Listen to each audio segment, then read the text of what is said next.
Assalamualaikum warahmatullahi wabarakatuh.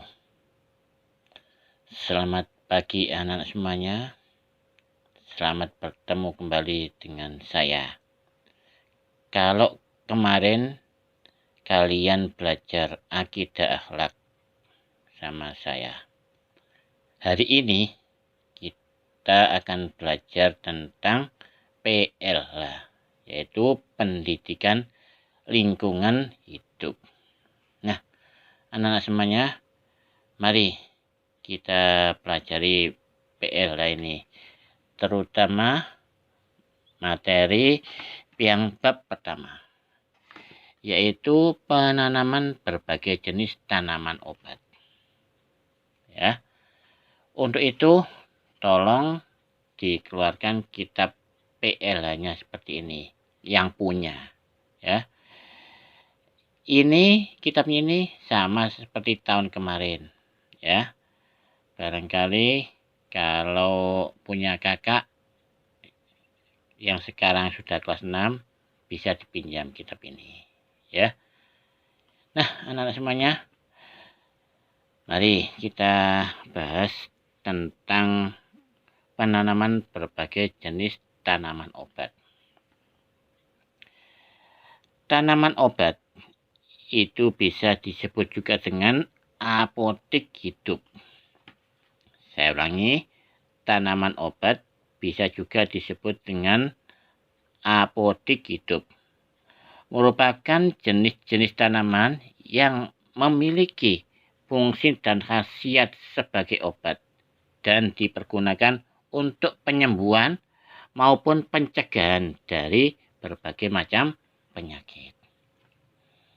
Nah, anak-anak semuanya, apa saja Pak yang termasuk tanaman obat itu? Ya, yang pertama, jahe. Yang kedua, kunyit. Yang ketiga, kencur. Yang keempat, temulawak. Yang kelima, sirih.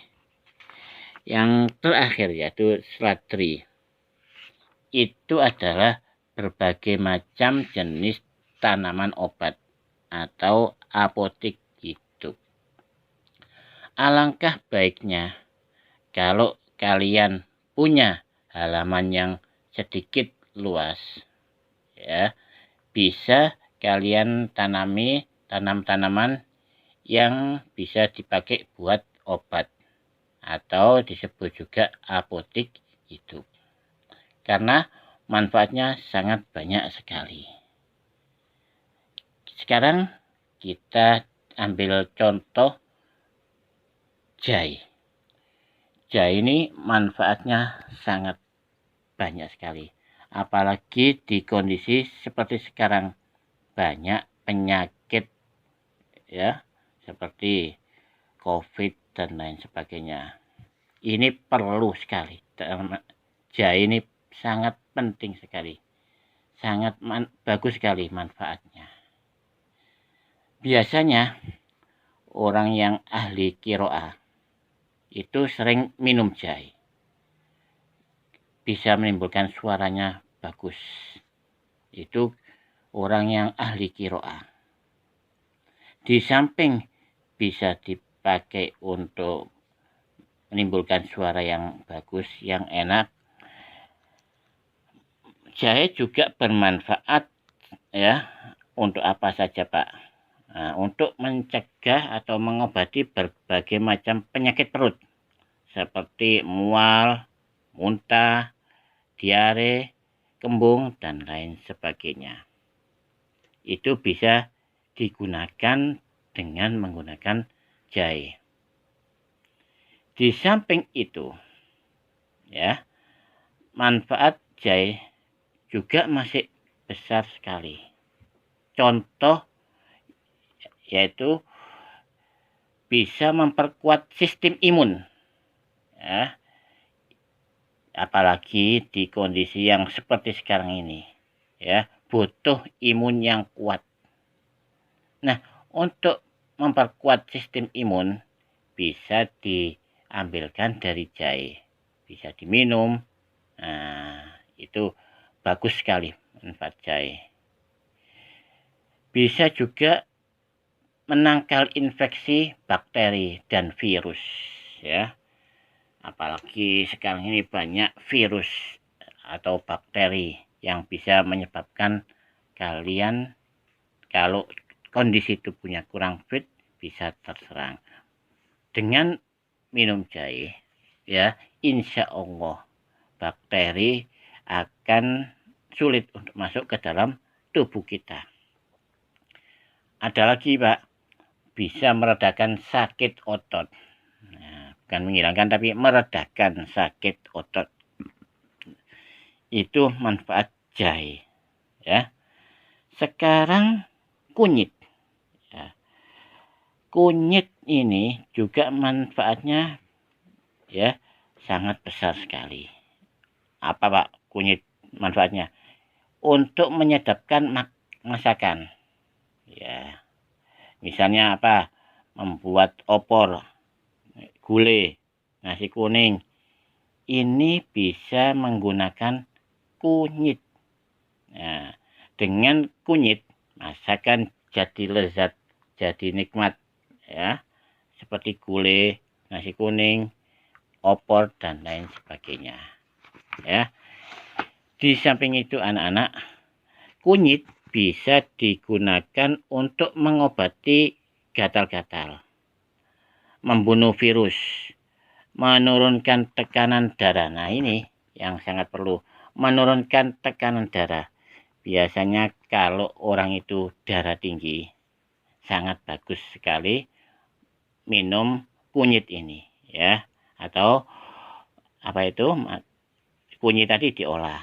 Nah, tidak langsung makan, minum ini diolah jadi masakan, gulai dan lain sebagainya. Bisa menurunkan demam, ya. Bisa menghilangkan bau badan, diare. Nah, ini yang perlu, menambah stamina, ya. Bisa digunakan untuk menambah stamina, radang tenggorokan, gusi dan lain sebagainya. Itu adalah manfaat kunyit. Yang selanjutnya yaitu kencur. Kencur juga termasuk salah satu tanaman obat juga, ya. Nah, di antara manfaat kencur yaitu bisa digunakan untuk mengobati penyakit influenza, batuk, serak di tenggorokan, masuk angin, keseleo, mulas, mah, diare, sakit kepala, dan merdukan suara apabila akan bernyanyi atau kiroah. Ya, di samping jahe tadi, ternyata kencur bisa juga untuk memerdukan suara. Nah, sama seperti jahe tadi, bisa digunakan untuk memerdukan suara. Nah, yang selanjutnya, di samping kencur, ada juga tanaman yang lain atau tanaman obat yang lain. Yaitu apa, Pak? Temulawak. Nah, ini biasanya enak sekali, ya. Temulawak itu sangat besar juga manfaatnya. Untuk apa, Pak? Untuk mengobati diare, sakit kuning, perut kembung, emah, badan pegel-pegel. Nah, ini temulawak bisa digunakan untuk mengobati penyakit yang demikian itu. Yang nomor 5 yaitu daun sirih. Daun sirih ini juga termasuk tanaman obat juga, ya. Nah, daun sirih juga memiliki manfaat juga. Nah, untuk apa, Pak? Untuk mengobati apa saja, Pak, penyakit yang bisa diobati dengan daun sirih ini, ya. Di antaranya batuk berdahak. Nah, maksudnya apa? Ada dahaknya itu. Nah, sariawan, batuk karena alergi, bisa alergi debu, dan lain sebagainya. Kulit yang banyak jerawatnya, sakit gigi, demam, ya, asma, radang tenggorokan, dan lain sebagainya. Itu adalah manfaat daun sirih. Dan yang terakhir, tanaman obat yang terakhir yaitu seladri. Nah, seladri ini juga tanaman obat. Gunanya untuk apa, Pak? Mengobati penyakit asma, batuk kan asma. Ya, nyeri pada sendi, tulang, otot, ya, kencing manis, menurunkan tekanan darah tinggi, batuk dan pilek juga bisa digunakan untuk mengobati penyakit mata. Ini adalah daun seladri. Nah, untuk pertemuan hari ini saya cukupkan sampai di sini dulu. Insya Allah pada pertemuan yang akan datang akan saya tunjukkan mana itu jahe, mana itu kencur, seladri, dan lain sebagainya. Insya Allah minggu akan datang, yang akan datang akan saya tunjukkan. Ya apa sih? Bagaimana sih daun seladri itu? Bagaimana sih daun sirih itu? Temulawak, beras kencur, dan lain sebagainya. Akhirnya saya akhiri dengan ucapan Alhamdulillahirabbil alamin. Assalamualaikum warahmatullahi wabarakatuh.